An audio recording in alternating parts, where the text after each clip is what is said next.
नमस्कार। Daily facts में आपका स्वागत है। यह है ऑडियो बुक जंक्शन और मैं आपको सुनाने जा रहा हूं सरकारी चाय के लिए किताब का पहला अध्याय। यह किताब समर्पित है उन अनगिनत सपनों को जो गांव की पगडंडियों से निकलकर शहर की भीड़ में खो जाने का जोखिम उठाते हैं, उन किराए के छोटे से कमरों को जो किसी छात्र के सपनों का, संघर्षों का और अकेलेपन का आशियाना बन जाते हैं, उन विद्यार्थियों को जो मिट्टी की खुशबू लेकर किताबों की दुनिया में उतरते हैं।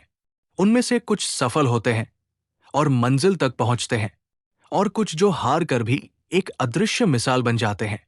ये उपन्यास हर उस आग को समर्पित जिसने कभी एक सपना देखा था, सरकारी नौकरी का, सम्मान का, और अपने गांव, माता पिता का सर गर्व से ऊंचा करने का। ये उपन्यास उन माता पिताओं को समर्पित जिन्होंने विपरीत परिस्थिति के बावजूद अपने बच्चों को पढ़ाने शहर भेजा। अंतिम रूप से ये उपन्यास मेरे पिता श्री राम गोपाल मीणा, माता श्रीमती सुमित्रा बाई को समर्पित है, जिन्होंने मुझे किताब लिख पाने के काबिल बनाया। भूमिका: ये उपन्यास किसी एक व्यक्ति की नहीं, बल्कि उस पूरी पीढ़ी की कहानी है जो गांवों और छोटे कस्बों से बड़े शहरों की ओर उम्मीदों का बोझ लेकर निकलती है, अपने माता पिता की आंखों का भरोसा और अपने भीतर अनकहे सपनों की लौ साथ लिए। उनकी आंखों में सपने थे, लेकिन जेबें खाली थी। ये कहानी अटल की है, लेकिन अटल अकेला नहीं है। वो हर उस नौजवान का प्रतीक है जो विपरीत आर्थिक हालात के बावजूद किराए का कमरा ढूंढता है, कोचिंग का खर्च उठाता है और खुद को दिन रात झोंक देता है।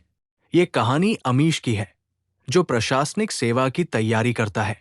वो केवल एक पात्र नहीं, बल्कि उन अनगिनत चेहरों की छाया है जो हर साल नतीजों के बाद गुमनाम हो जाते हैं। ये कहानी राधे श्याम की है जो वर्षों की तैयारी के बाद जब हारता है, रुकता नहीं है। उसकी हार ही उसे नई राह देती है, जहां वो अपनी पहचान फिर से गढ़ता है। ये कहानी शहरों में संघर्षों के बीच बनी मित्र मंडली के कारनामों का भी बखान है, जो अपने आप में आनंददायक है। इस कहानी में आप प्रेमी जोड़े के सुख दुख को भी महसूस करेंगे। ये उपन्यास उन विद्यार्थियों का दस्तावेज है जिनके बारे में शायद ही कोई उपन्यासकार लिखता है। वे जो कलेक्टर नहीं बन पाए, लेकिन लड़ाका बने रहे। अब तक प्रतियोगी परीक्षाओं की तैयारी करने वाले विद्यार्थियों पर जो कहानियां लिखी गई, वे उन चंद सफल उम्मीदवारों पर केंद्रित थी जो 7/5 जैसी बड़ी नौकरियों में पहुंचे। लेकिन ये किताब उन करोड़ों युवाओं की है जो हर साल इस सपने की दौड़ में शामिल होते हैं। कभी जीतते हैं, कभी थक जाते हैं, लेकिन लड़ना नहीं छोड़ते। मैंने ये उपन्यास इसलिए नहीं लिखा कि मैं लेखक बनना चाहता था। मैंने इसलिए लिखा क्योंकि ये लिखा जाना जरूरी हो गया था। जब मेरा जीवन भी अटल, अमीश और राधे श्याम से मिलता जुलता था, तब इन किरदारों ने मेरे भीतर जन्म लिया। ये कहानी काल्पनिक पात्रों पर आधारित है, लेकिन घटनाएं सच्ची है। ये वही घटनाएं हैं जो न जाने कितनों की डायरी में दर्ज है, बस उन्हें कभी शब्द नहीं मिले। आपको जानकर हैरानी होगी कि जब ये उपन्यास आधे से अधिक लिखा जा चुका था, तब तक मैंने साहित्य के नाम पर बस गुनाहों का देवता पढ़ा था। इसलिए मैं न लेखक हूं, न साहित्यकार। मैं बस एक उन लाखों युवाओं में से एक हूं जिन्होंने इस जीवन को जिया है। मैं आपको मुखर्जी नगर की गलियों में नहीं, बल्कि देश भर के छोटे बड़े शहरों में ले चलूंगा, उन किराए के कमरों में जहां अकेलापन, उम्मीद और संघर्ष एक साथ सांस लेते हैं। उपन्यास को पढ़ते हुए आप खुद को इन पात्रों में शामिल पाओगे। आप अपनी कहानी महसूस करोगे। कथानक के पात्रों की खुशी आपकी हो या ना हो, उनका दर्द आपका होगा। इस उपन्यास को इस वजह से भी पढ़ा जाना चाहिए क्योंकि कोई कलेक्टर बनना चाहे या पटवारी, सफल होने तक का दर्द बराबर का होता है।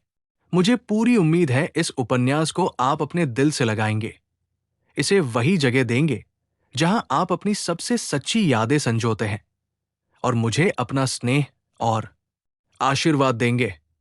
मैं आंखों में सकारात्मक चमक लिए ये उपन्यास आपको सौंप रहा हूं। मुझे आपकी प्रतिक्रिया का इंतजार रहेगा। धन्यवाद। प्रेम शंकर चढ़ाना। अध्याय 1। 2018। यांगिंग ब्रिज, कोटा। दोनों का मिलना तय हुआ। जयपुर से आते ही माधवी अटल को अपनी स्कूटी पर बिठाकर हैंगिंग ब्रिज के पास चंबल के किनारे ले गई। एक बड़े पत्थर पर दोनों बैठ गए। मुझे बहुत दुख है आपका, माधवी बोली। जिसके जीवन में सिर्फ दुख है उसके लिए दुख करना फिजूल ही है, अटल बोला। सच में कोटा छोड़कर जा रहे हो हमेशा के लिए? हां, मुझे भी, कहकर माधवी की आंखों ने पानी की बूंद चंबल में गिरा दी। अटल इस पर कुछ नहीं बोला। वो नदी सा शांत लहरों की कलकल करती आवाज के साथ ही एकटक कुछ सोचे जा रहा था। इस समय अटल को अपने प्यार से ज्यादा अपने असफल हो जाने का दुख था। अटल, अभी हारो मत यार, मौके खत्म थोड़ी हुए हैं। आप कर सकते हो और देखना आप कर जाओगे। हारना जीतना अगर मेहनत से ही होता तो अब तक मैं जीत चुका होता। ये किस्मत की बात है और मेरी किस्मत में शायद। अटल कहते कहते रुक गया। फिर से बोल पड़ा, मैं कितना नकारा हूं। नकारा बेटा, नकारा प्रेमी और नकारा महत्वाकांक्षी।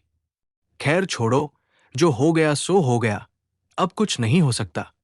मैं हार गया हूं और मैंने हार मान भी ली है। मुझे आपके साथ रहना है अटल। लेकिन घर पर मैं क्या बोलूं, कैसे बोलूं? समझ नहीं आ रहा है। इसलिए समझ नहीं आ रहा है माधवी, क्योंकि मेरे पास नौकरी नहीं है। ऐसा नहीं है अटल, नौकरी मेरे पास है ना। वो आपकी है माधवी, आप लड़की हो और मैं लड़का। आप बेरोजगार होती तो चलता, लेकिन मैं बेरोजगार हूं तो कभी नहीं चल पाएगा। आप पागल हो गए हो अटल। बार बार असफल होने से आपके दिमाग ने काम करना ही बंद कर दिया है। आंसुओं को गिराती माधवी की आंखों सारी कोशिश बेकार जा रही थी। हां, मैं पागल हो गया हूं मैं पागल। लेकिन मैं आपका जीवन बर्बाद नहीं करना चाहता माधवी। मेरे पास कुछ भी नहीं है माधवी आपको देने को, कुछ भी नहीं। अब तक जो पत्थर बना हुआ था वो पिघल कर पानी हो गया था। अटल की आंखों ने भी आंसुओं को आजाद कर दिया था। प्रेमी जोड़े के रोने की खबर केवल चंबल को मालूम थी। बाकी पूरा शहर उसी शोर को सुन रहा था जो उन्हें रोज सुनाई देता है। शहर की गुस्ताखी की सजा की आहट नदी महसूस कर रही थी। एक की पा लेने की बेचैनी, दूसरे का खो देने का दर्द अभी अभी महसूस किए जा रहे थे। चुप हो जाओ अटल, प्लीज चुप हो जाओ। माधवी ने अटल के सर को अपनी गोद में लेकर ढक लिया और बालों पर हाथ फेरकर अटल को शांत करने लगी। अटल उठकर फिर से बगल में बैठ गया। आप आ जाओ कल मेरे घर, माधवी बोली। नहीं माधवी, मुझे अभी कोई शादी नहीं करनी है। तो मत करना ना अभी, जब मन हो तब करना। बस मैं अपने घर पर बता सकूं कि मैं आपसे करूंगी। आपको इतनी जल्दी क्यों है? जल्दी मुझे नहीं, मेरे घर वालों को है। आपको नहीं बताया मैंने, लेकिन मैं जब भी घर आती हूं कोई ना कोई लड़के वाले घर पर मेरा ही इंतजार कर रहे होते हैं। अब तक मैं बड़ी मुश्किल से मना करती आई हूं, लेकिन अटल, मैं कब तक बहाना लगाऊंगी? परसों मुझे एक डॉक्टर देखने आएगा। अगर आप कल मेरे साथ घर चलो तो सब कुछ अच्छा हो जाएगा अटल। कल डॉक्टर देखने आएगा मतलब? ये क्यों कहा कि डॉक्टर आएगा? ये भी तो कह सकती थी कि कोई लड़का देखने आएगा। मतलब माधवी, अब आप भी मुझे बेरोजगार होने का एहसास करवा रही हो? यार, बेवकूफों की तरह बातें मत करो। समझ नहीं रहे हो बिल्कुल भी। आपको मेरे साथ नहीं रहना है क्या? माधवी, समझने की जरूरत मुझे नहीं, आपको है। मैं बेरोजगार आदमी हूं, आप अच्छी जगह सरकारी नौकरी पर हो।